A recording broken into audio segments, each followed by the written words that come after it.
KDC Martial Arts Self-Defense Series. As always, the techniques and skills shown should only be done under the supervision of a qualified instructor. So now we're going to move on to the next block that we're going to talk about in the series, and that is the spear block. This block requires us to have a little bit more timing. We need to step forward into that person. So again, we're going to get ourselves into that ready position. 1 foot forward, 1 foot back, hands out front. So let's get to our ready position or our non-threatening position. Okay. This is a timing block. Again, this is really good against those, big looping kind of punches. It can work against straighter punches, but it's a little bit more difficult on straighter punches. So it's mainly against those bigger looping style punches. So as that happens, that big looping punch comes, what we're going to do is we're going to step forward. And this is where we're going to intercept the punch. So as we step forward, we're going to step forward towards the person, but at an angle. So if they're directly in front of us, we're going to step 30 to 45 degrees off to that side. So whichever foot is leading, in this case it's my left foot, so I'm going to step to my left at 30 to 45 degrees in kind of a deep lunge. Okay, so think of it like a nice deep lunge that we're stepping towards that person. So they're going to go ahead and throw this big looping punch. We're going to step forward at them in this lunge. And as we do, we're going to put our hands up into this position right here. And we're going to keep our head tucked. We don't want to be up. We don't want to be down. We want our head just kind of tucked right here in the middle, right between our shoulders, and looking all the way through our hands at all times. As we do this, we're going to put these two things together. So we're in this ready position. We're going to step that 30 to 45 degree angle in that deep lunge. And as we do, we're going to create the tip of the spear. Okay, we're going to do that again. We're going to create the tip of the spear. Okay, we're going to do that again. We're going to create the tip of the spear. Okay, we're going to do that again. We're going to create the tip of the spear. Good. So this gives us the ability to do this motion and get it down first. We can do this motion retreating as well. It's generally designed to move forward at a person, but you could also do it in retreat. So we're in this position here, and what we do is we just step back. As we do, we fall into this lunge type of position. So this can be done also from that position. We're here, and we take a step back, and we allow that strike to come in. The idea behind it is that as the blow comes in, we're creating this angle of our arms that channels that punching arm down to where we can then grab it and control it and do something with it. If you go back and watch the video on open hand strikes, I talked about how the open hand strikes give us the ability to grab. And so this is where that comes in. Using something like the spear block allows us to immediately block something and then grab a hold of this person and get some level of control over them. Okay, so again, we want to make sure we're in that position, and we think we can go step forward and spear, okay, or we can step back and we can spear. Okay, so it can be done kind of either way. It doesn't work quite as well side to side, but it can be used a little bit side to side in order to affect against a straighter punch. When the punch is a little straighter, that spear block may need to go to the side, and so we may need to lunge the spear first straight forward at the person, and then step to the side, and that will help us channel that straighter punch into a position where we can grab it. Okay, so we want to look at that again. Again, against a straighter punch, we can utilize the spear by, as we step forward, okay, and go to the spear position, we're going to take our back leg and we're going to step out that direction, and that allows us to change the angle of that punch. So we're in that position here, and we're going to step forward, and we're going to change the angle of that punch. So we're here, okay, and we're going to kind of go like this, and then we're going to grab that arm and channel it that way. It's a little bit more difficult. It's doable, but that one takes a whole lot more practice, okay? All right, so once you have the motion down, you feel like you understand the motion of the spear, you can work again with a partner. Always, if we're not using protective equipment, take it easy, okay?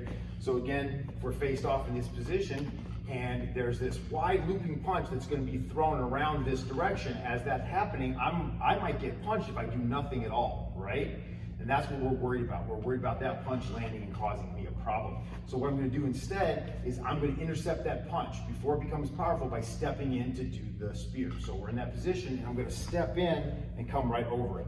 That way, now I've channeled the punch down away from my head, and I'm giving myself a position where I can grab a hold of the arm and grab a hold of the shoulder. okay? This gives me the ability to make a counterattack.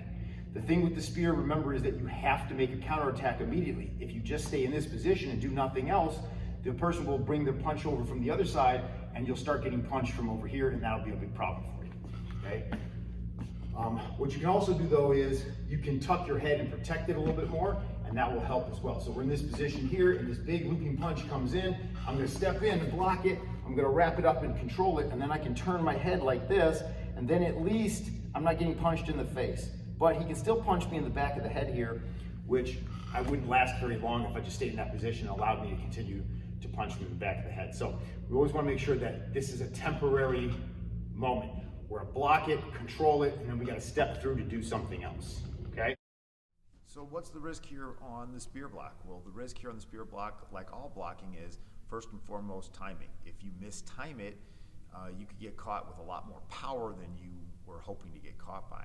The second thing is, again, if you just predict wrong. So getting ahead of it and believing that the punch is coming from this side versus the other side, or from this angle versus that angle, and then what happens is you're just not in the right position and the blow lands very differently.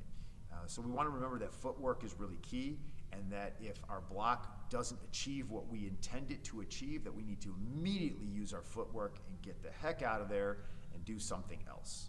Because if we stay in that position, as I've mentioned before, staying in whatever position we make, we're posing. And when we pose, we give the other person an opportunity to simply figure out where we're open and hit us there.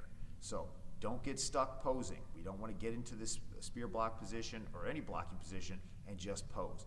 Blocks should always be done as a temporary moment where we blocked something and then we're quickly doing something else. So there's one other risk with the spear block, because the idea of the spear block is that it's going to go into this grab where we're going to hook this arm and hold on to this person. We are now committing to staying close to that person, which means that if we don't hit them quickly, if we don't do something that potentially incapacitates them, we are subject to being counterpunched, because we are in a position where we can't get away from them either. We've committed to holding on to them, which means not only can they not get away from us, but we can't initially get away from them. So now we have to potentially also add in other things, which we'll talk about in another episode. But other things include knee strikes and headbutts and things like that. So elbow strikes and knee strikes and headbutts can come in very handy when we're in close-up positions like that. And like I said, we're going to cover that in another episode. So similar to the spear block is what we call the split spear, and this is where we're going to do the exact same motions, except we just change our hands a little bit. One hand is up and one hand is down. So again, we're going to get to that ready position, 1 foot forward, 1 foot back, hands are forward, okay? As we step into that lunge, one hand goes up just like it did with the regular spear, and the other hand goes down. So this becomes here. And again, we want to keep our head right here in the middle, okay, and get ready to protect it. Okay, so we're getting in that position, and we're going to step forward, okay? And again, we're in that position, we're going to step forward, okay? And just like with the spear block, if the punch comes from the other side, I can just switch my hands and I can step with the other foot. So if the punch were to come around on this side instead of this side, what I could simply do in this position is I could just step forward, lunge with this leg, and I could do my split the other way. Right? So it doesn't change a lot of what we're going to do. Okay, so if the punch is coming around over a loop on this side, we're here. Okay, if the punch is coming a loop over on this side, we're here. Okay, either way, we're stepping a deep lunge, and we want one up and one down. If we can remember to switch them as we change sides, that's great. If you happen to go where this one is down and this one is up on this side, here on this side, that's still something you can work with, okay? You don't have to say, oh, well, I messed that up and it's over. You can work with it either way, okay? So you want to remember that, all right? Now what we can do is we can take that same thing once we have the motion down and we can work with our partner. So our partner's here, and our partner's going to throw a looping punch. He's going to start again with this right hand punch. You'll notice in a lot of the videos we're doing a lot of stuff where it's this right hand punch, and the reason for that is because the majority of people are right-handed, and so it tends to be the first punch that gets thrown in a street fight is a right hand haymaker hook punch. That's usually the first punch rather that gets thrown in fight. So we're in this position here, and that person goes ahead and throws that punch. Now we're gonna come here, right? And we're gonna wrap this up just like we did with the spear, but this one underneath is gonna come up and grab the shoulder from the other side like this. And again, we're gonna tuck our head. This puts us in a good position where it's very difficult for this person to really get any good traction in throwing punches. But if we stay here long enough, they will figure out the angle and they will eventually punch us in the back of the head hard enough that they can do some damage. So we don't want to stay there. So again, we're in that position. As that punch comes around, we're going to come here and we're going to grab it. Okay? We can either hook underneath like this, or we can grab the arm like this. Either one is perfectly acceptable. We tuck that head for extra protection and we hold onto that shoulder. We refer to this as hugging the arm. This is hugging the arm. Okay? So we're going to do that again one more time on this side. Okay? Boom, and we grab it, right? If he throws a looping punch from the other side, again, I can step forward with this leg, and as I do, boom, I can grab here to the shoulder. This one hooks up, I tuck my head, I protect myself, and I'm over on this side, okay? If that feels awkward or uncomfortable for you, you can start out by just switching your feet. So we can start with the reverse position. So we started here, but if we both switch our feet and start here, we can just practice over on this side if that makes it a little easier for you to switch your feet first. So again, we can practice it on this side here where we throw that looping punch and we come here and we lock it up and we can do that. So you can switch your feet if that makes it easier for you. I would recommend though that you learn to do everything from one position, because if you learn to do it from one position, it'll make it a lot easier to do when the time comes. You don't want to overthink any action in a street fight. So if I throw a looping punch from this side around on him, he's going to do the split spear. Boom, again, he's going to lock it up, he's going to protect his head, so that just in case I can throw these punches, right, it's hard for me to reach these punches in and do any real damage to him. So he's going to hug that arm and keep himself protected. Okay, one more time, same side. Okay, boom, again, one more time, same side. Boom, okay. If he wants to do it again over to the other side, he's just going to step with the other leg. So now the looping punch is coming over here, and he's going to step here. And you notice again, he's tucking that head, he's keeping himself protected. So any punches or anything coming from this side have a harder time landing. Okay? One more time on this side. Okay? Okay? Good. And just like with the spear block, we can accelerate, we can go a little bit faster. So now I'm going to come over on this side, I'm going to come a little bit quicker. Okay? So in this circumstance here, okay, you have to be careful. Okay?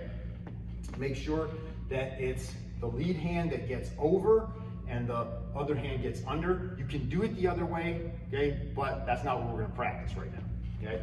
So right now it's here, boom, this is where we want. Now we come a little bit faster, boom, okay? Because what this does is this channels the punch down. We're showing on this side here. When the punch comes around on this side, the outer hand being up channels the punch down and away from your head, and that's what we're trying to do. So as we're coming here, it channels that punch down and away from your head, and that's what we're trying to do. So we're always trying to get something up and over, okay?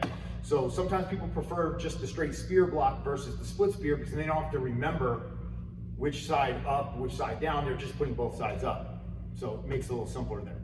But the hug gives you a little bit more security on the person's arm. Okay, just remember always, this is a 2-for-1. I throw this punch and I'm gonna throw it around on this side and he's gonna block this. He's committed 2 arms to my 1 arm. I still have a free hand, he has no more free hands. So that's why this can't be a position you stay in for very long. You've got to retaliate quickly from here or else he's gonna be in trouble because I still have a free hand and both of his hands are committed. Okay, that's what we call a 2-for-1 commitment, and that can only be done on a temporary basis. You never want to keep that for very long. So with the split spear, the risks are the same for the most part that we have when we're doing the spear.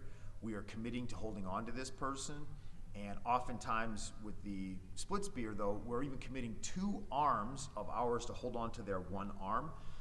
This is what we call a 2-for-1 commitment, and this can be difficult. So we want to remember that that's a position that we have to take quickly, and we have to make something out of it.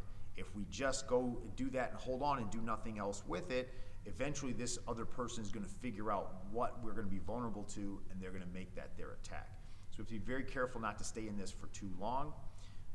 And we have to understand that once we've hugged that arm and we're in that position, we also have different opportunities of attack than we had with just doing the regular spear block or doing things like the catcher's mitt blocks or even the brushback block. So each one of these blocks gives us a different range of opportunities that we can use to fight back against this person and take advantage of the fact that we hopefully have caught them off guard because they did not expect us to pull off the block.